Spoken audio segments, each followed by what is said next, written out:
report.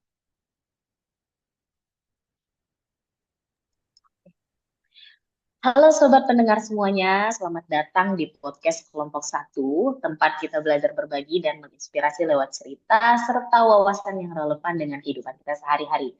Nah, kali ini saya sebagai moderator mengajak teman-teman semuanya untuk membahas suatu pembahasan yang cukup penting nih. Jadi hari ini Kelompok Satu mendapat pembahasan tentang implementasi nilai dasar ASN berakhlak. Nah, langsung aja nih, saya mau tanya ke Mas Haris.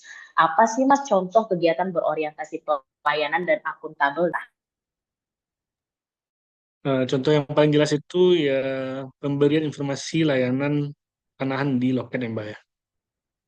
Sudah sangat jelas tuh langsung menyentuh ke masyarakat. Gitu Mbak.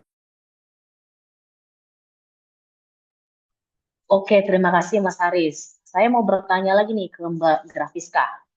Menurut Mbak, apa aja sih tahapannya dalam memberikan informasi layanan pertanahan? Kalau menurut saya nih Mbak ya, untuk yang pertama sih jelas tentu kita tuh menyebut pemohon dengan 5S. Kemudian yang kedua kita meminta nomor antrean yang dipegang oleh pemohon. Kemudian yang ketiga kita menanyakan informasi apa yang ingin diketahui dan apa yang dibutuhkan. Kemudian yang keempat menyampaikan informasi layanan pertanahan yang dimaksud. Dan yang terakhir itu menanyakan kembali apakah ada informasi yang kurang jelas. Itu sih Mbak menurut saya. Oke, terima kasih Mbak Grafiska. Kalau menurut Mas Suharso sendiri, apa sih Mas output dari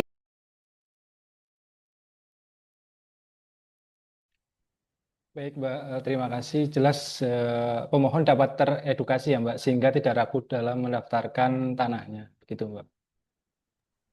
Oke, terima kasih Mas Suharso. Saya balik lagi nih ke Mas Haris. Apakah memberikan informasi ini masuk ke dalam core value berorientasi pelayanan dan akuntabel, Mas? Yang paling jelas ya berorientasi pelayanan ya Mbak. Yang pertama kita harus 5S kan, seperti Mbak Gaviska sampaikan, senyum, sapa, salam, sopan, santun. Nah, karena kita harus ramah kepada pemohon dan akuntabel. Sebelum kita memberikan informasi layanan pertanahan, dan kita harus lihat dulu apakah ini pemohon sesuai antrian atau tidak. Gitu, Mbak. Wah, menarik banget nih. Kalau menurut Mbak Grafiska sendiri, sebenarnya pemberian layanan informasi ini terkait dengan visi misi Kementerian ATR BPN nggak? Kalau menurutku sih Mbak, sesuai sih dia dengan misinya yaitu yang menyelenggarakan penataan ruang dan pengelolaan pertanian yang produktif, berkelanjutan dan berkeadilan. Karena setelah teredukasi sih menurut saya pasti pemohon akan mendaftarkan tanahnya sih. Gitu sih Mbak. Oke, terima kasih Mbak Grafiska. Kalau dari segi nilai Kementerian ATR BPN, bagaimana kira-kira menurut Mas Suharso? Jelas, Mbak, ada nilai melayani, kita melayani langsung lewat loket informasi, Mbak. Oke, thank you Mas Suharso. Nah, saya sudah jelas sekali nih ya, ternyata pelayanan loket informasi memiliki nilai berorientasi pelayanan dan akuntabel, serta menjunjung visi misi serta nilai dari Kementerian ATR BPN. Nah, saya mau tanya dulu nih kepada Mas Andi, gimana nih kesimpulannya menurut?